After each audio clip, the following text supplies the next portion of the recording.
Hello everyone, कैसे हैं आप सब। आई होप आप सब बहुत अच्छे होंगे। इस वीडियो में हम क्लास 8 का साइंस पढ़ेंगे और ये आपका यूपी बोर्ड का बुक है, हिंदी मीडियम एससीईआरटी वाली बुक। और आप जितने भी एग्ज़ाम्स देते होंगे उसमें अगर साइंस है तो क्लास 6, 7, 8 की ही साइंस पूछी जाती है अधिकतर।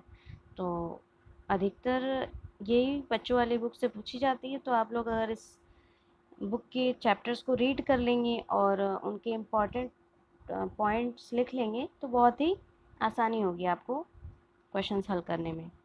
ठीक है, और जो क्लास 8 के बच्चे हैं वो भी ये चैप्टर अच्छे से रीड करके अपने अभ्यास प्रश्नों को बहुत ही आसानी से सॉल्व कर सकते हैं। ठीक है, तो इस वीडियो में हम चैप्टर रीड करते जाएंगे और उनके छोटे छोटे पॉइंट्स को अच्छे से समझते जाएंगे। ठीक है, तो चलिए स्टार्ट करते हैं।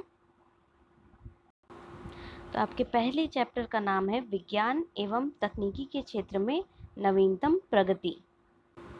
तो स्टूडेंट्स, आप बहुत बचपन से पढ़ते आ रहे होंगे कि विज्ञान ने कैसे हमारी आवश्यकताओं को पूरा करने के लिए बहुत सारे उपयोगी आविष्कार किए हैं। ठीक है, हमारे काम को आसान बनाने के लिए बहुत तरीके की मशीनों का आविष्कार किया है। लगभग हर क्षेत्र में विज्ञान ने हमें बहुत ही सहारा दिया है। बहुत सारे नए नए आविष्कार करके हमारे कामों को आसान बनाए हैं। जैसे शिक्षा के क्षेत्र में, परिवहन में, उद्योग में, टेक्नोलॉजी है, मेडिकल है, हर क्षेत्र में विज्ञान क्या कर रहा है, हम लोगों की मदद कर रहा है आगे बढ़ने में। तो इस वीडियो में हम यही तमाम क्षेत्र में देखेंगे कि विज्ञान ने कैसे कैसे हमारी मदद की है। टोटल ये आपके 12 पॉइंट्स हैं, आप देख सकते हैं। टोटल 12 पॉइंट्स हैं और इस वीडियो में हम 6 पॉइंट कवर करेंगे। ठीक है बच्चों, ये देखिए 12 पॉइंट्स हैं ई गवर्नेंस के क्षेत्र तक। तो 6 पॉइंट्स आज यहाँ तक हम लोग पढ़ते हैं इस वीडियो में। नेक्स्ट में हम लोग हाँ देखिए, तो पहला पॉइंट देखते हैं संचार के क्षेत्र में। संचार यानी कम्युनिकेशन। ठीक है, एक दूसरे से बात करना। जैसे हम लोग एक दूसरे से बात करते हैं लेकिन हम जब कहीं और हैं, ठीक है, आप दूसरे शहर में हैं, हम दूसरे शहर में हैं, तो कम्युनिकेशन कैसे होगा, बातचीत कैसे होगी। पहले क्या होता था, पत्र के माध्यम से होता था कि एक चिट्ठी लिख दी जाती थी और वो कुछ दिनों बाद हमने जिसको भेजा है उसके पास पहुंचती थी। ठीक है, लेकिन उस समय क्या था, कोई भी सूचना आपको देनी है तो वो चीज़ें क्या होती थी, लेट हो जाती थी। आज की सूचना अगर तत्काल देनी है तो आप कैसे देंगे। तो इसमें विज्ञान ने हमारी कैसे मदद की है, टेलीफोन्स बना के, मोबाइल है, अब तो और भी चीज़ें आसान हो गई है, इंटरनेट आ गया है। ठीक है, तो एक बार थोड़ा सा चैप्टर रीड कर लेते हैं। संचार मानव की प्रगति के लिए अति महत्वपूर्ण है। संचार के क्षेत्र में टेलीफोन, टेलीविज़न, कंप्यूटर, इलेक्ट्रॉनिक, डाक सेवा। देखिए बच्चों, जो खाली डाक सेवा लिखी थी वो तो वही आप जो चिट्ठी भेजते थे, ठीक है, वो डाक सेवा थी। लेकिन ई लग गया यानी इलेक्ट्रॉनिक, तो ये क्या हो गया, ईमेल हो गया। ठीक है, ये देखिए इलेक्ट्रॉनिक डाक सेवा, ठीक है, ईमेल और इंटरनेट का प्रयोग जनसंचार के क्षेत्र में क्रांति के रूप में आए। ठीक है, कंप्यूटर के आविष्कार के बाद संचार के क्षेत्र में नित नए आयाम स्थापित हो रहे हैं। सूचना तकनीक का प्रयोग कर भारतीय डाक विभाग ने 2001 में नवीन डाक सेवा प्रारंभ की जिसे ई पोस्ट का नाम दिया गया। ठीक है, ई पोस्ट यानी इलेक्ट्रॉनिक पोस्ट। ये कब स्टार्ट हुआ, सन 2001 में। ठीक है, ये सब पॉइंट्स बहुत ही इंपॉर्टेंट है, कभी कभी एग्जाम्स में एमसीक्यूज में भी पूछ देता है, तो आप ध्यान रखिएगा। अब देखिए, ये कौन सी सदी है बताइए, 21वीं सदी है। इसमें हम लोग क्या यूज़ कर रहे हैं, 3G, 4G और अब तो 5G भी कहीं कहीं यूज़ हो रहा है। ठीक है, संचार के क्षेत्र में वीडियो कॉन्फ्रेंसिंग, वाईफाई यानी वायरलेस फिडेलिटी एवं वाईमैक्स तकनीक भी वैज्ञानिकों की एक अद्भुत देन है। देखिए बच्चों, वीडियो कॉन्फ्रेंसिंग क्या होती है।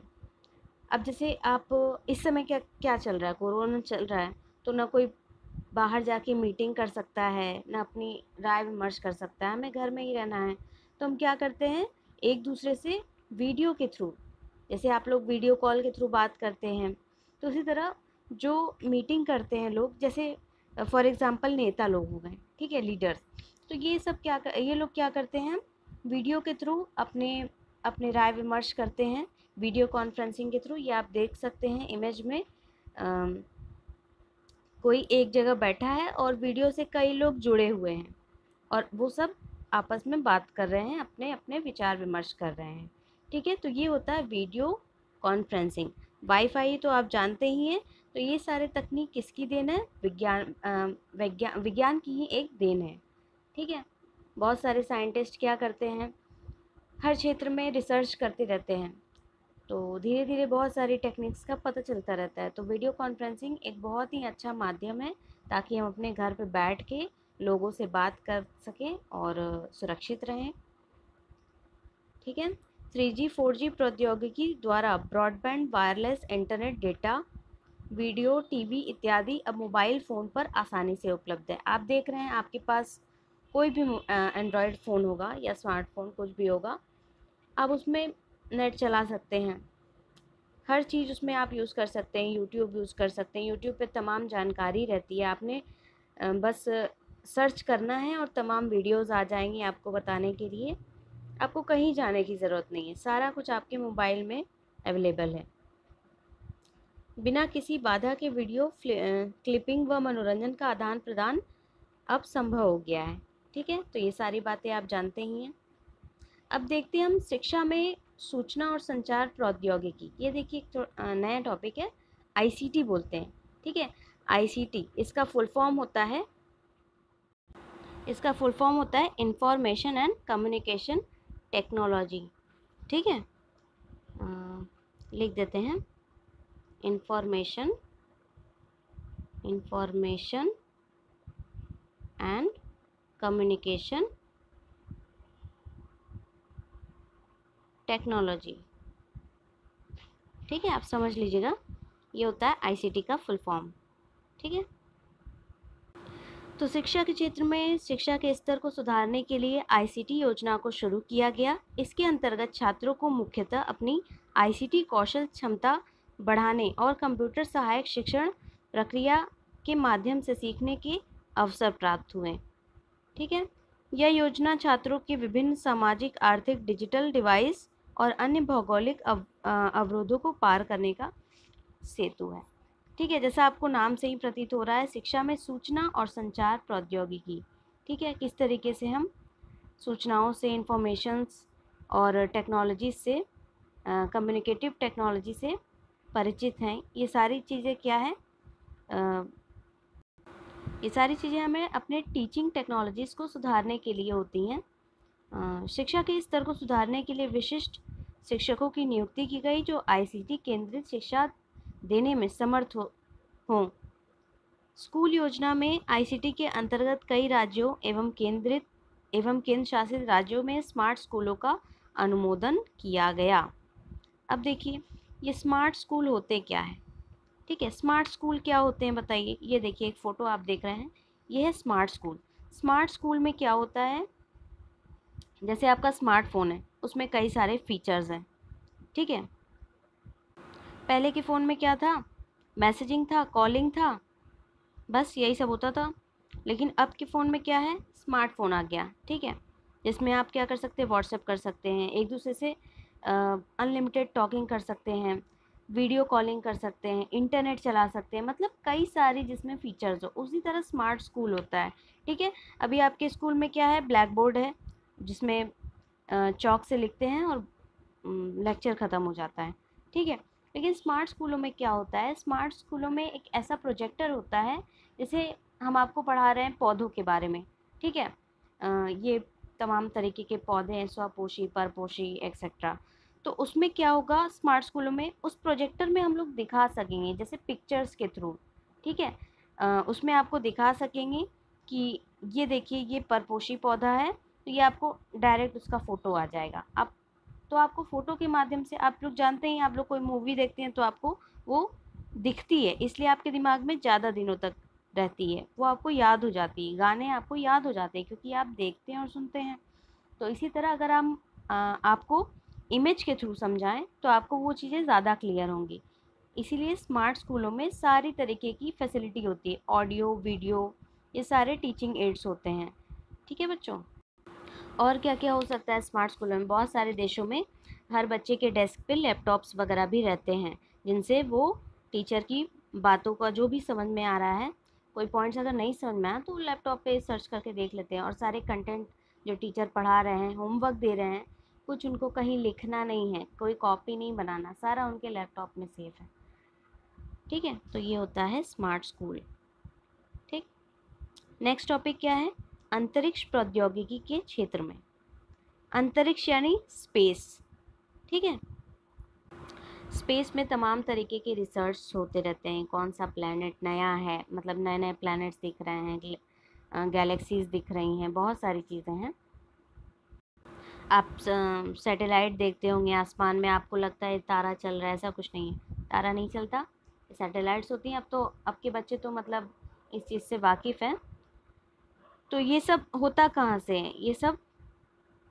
ये सब साइंस की ही देन है, टेक्नोलॉजीज़ की देन है, जिससे हम तमाम तरीके के सैटेलाइट्स बना रहे हैं, मिसाइल्स बना रहे हैं, बहुत सारी चीज़ें हैं, और उन्हें हम प्रक्षेपित कर पा रहे हैं अंतरिक्ष में। कितने लोग अंतरिक्ष में जाके सेफली रिटर्न भी आ चुके हैं।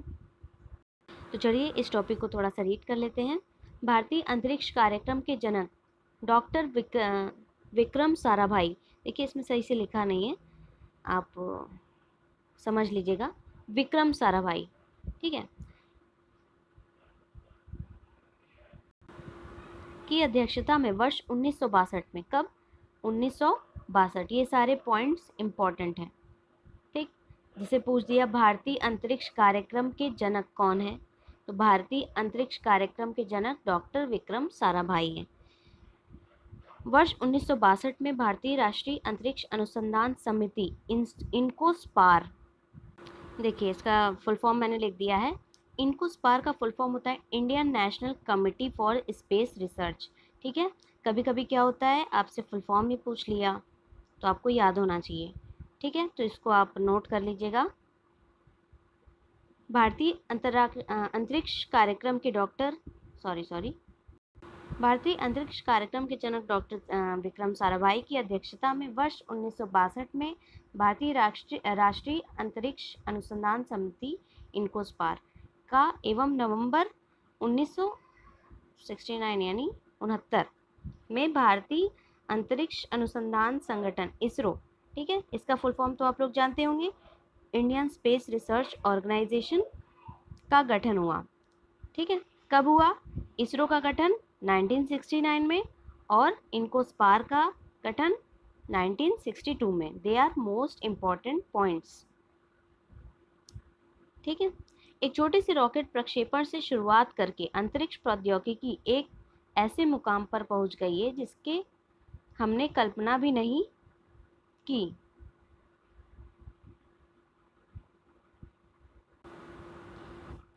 जैसे आपको बताया जाता है, मौसम विभाग वालों ने बता दिया कि आज से 2 दिन बाद बारिश होने वाली है, या धूप है, ठंडी पड़ने वाली है, या ये सारी चीज़ें हमें कैसे पता चलती हैं? ये सब हमें इन्हीं सैटेलाइट्स के थ्रू पता चलती हैं। ठीक है, प्राकृतिक आपदा की भी चेतावनी इनके थ्रू हमें मिलती है। भारत ने 2 प्रकार के उपग्रह प्रक्षेपण यानों की रूपरेखा तैयार कर इस्तेमाल योग्य बनाए हैं। कौन कौन से? PSLV and GSLV। ठीक है, ये देखिए, ये PSLV है और ये GSLV। ठीक है, PSLV का फुल फॉर्म क्या होता है? पोलर, फुल फॉर्म्स बहुत ही इंपॉर्टेंट है, polar satellite launch vehicle, launch vehicle. ठीक है, आप लिख लीजिएगा इसको, पोलर सैटेलाइट लॉन्च व्हीकल। ठीक है, और GSLV को क्या कहते हैं? जियो साइनोक्रोम क्रोनस। ठीक है, देखिए स्पेलिंग लिख देते हैं, जियो साइनो क्रोनस। और आगे वही लॉन्च व्हीकल।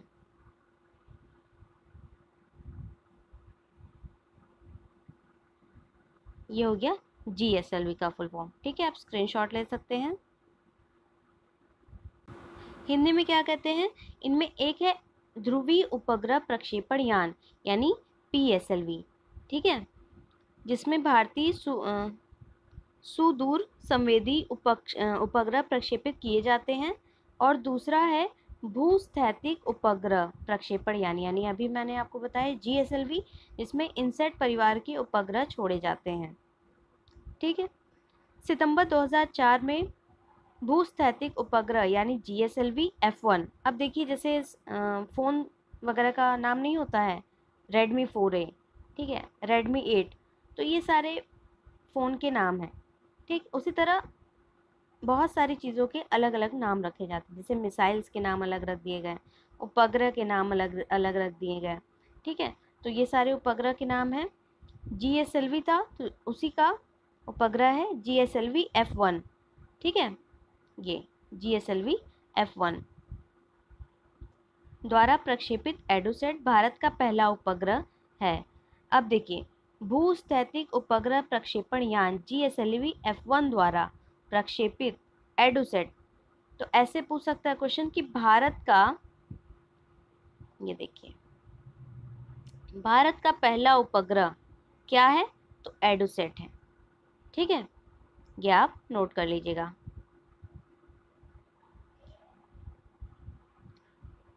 तो भारत का पहला उपग्रह एडोसेट है, जो शिक्षा के लिए समर्पित है।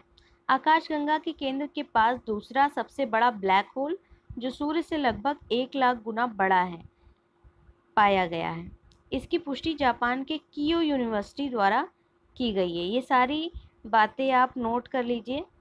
ठीक है, किस यूनिवर्सिटी द्वारा किया गया है, किस देश के, ये सारे बहुत इंपॉर्टेंट टॉपिक्स हैं।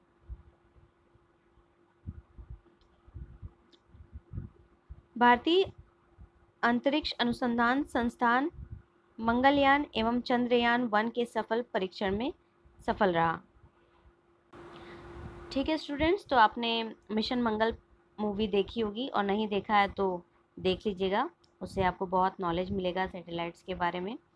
और ये सफल रहा, देखिए, मंगलयान और चंद्रयान-1।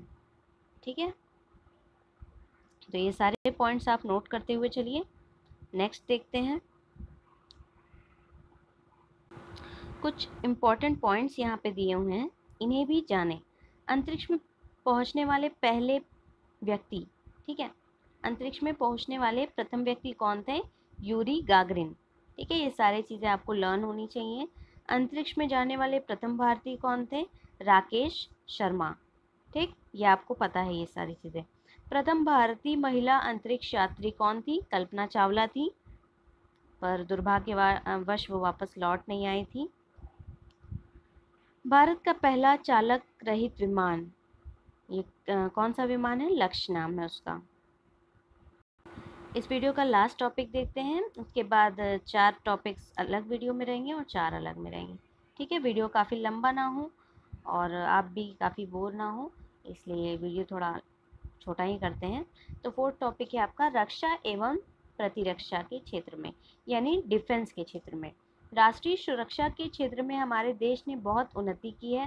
भारतीय रक्षा एवं प्रतिरक्षा नीति के अंतर्गत अनुसंधान एवं विकास के लिए रक्षा विज्ञान संगठन तथा कुछ अन्य तकनीक विकास प्रतिष्ठानों को मिलाकर रक्षा अनुसंधान एवं विकास संगठन DRDO का क्या फुल फॉर्म है, defence research and development organisation. ठीक है, आप लोग लिख लीजिए, यहाँ लिख लेते हैं, defence research and development organisation. ठीक है, फुल फॉर्म याद कर लीजिएगा। तो देखिए, राष्ट्रीय सुरक्षा क्षेत्र में हमारे देश ने बहुत उन्नति की है, आपको पता ही है। और किसके थ्रू ये सब हो रहा है, DRDO के थ्रू। इसका गठन कब किया गया, ये बुक में दिया नहीं है, आप इंटरनेट से सर्च कर लीजिएगा।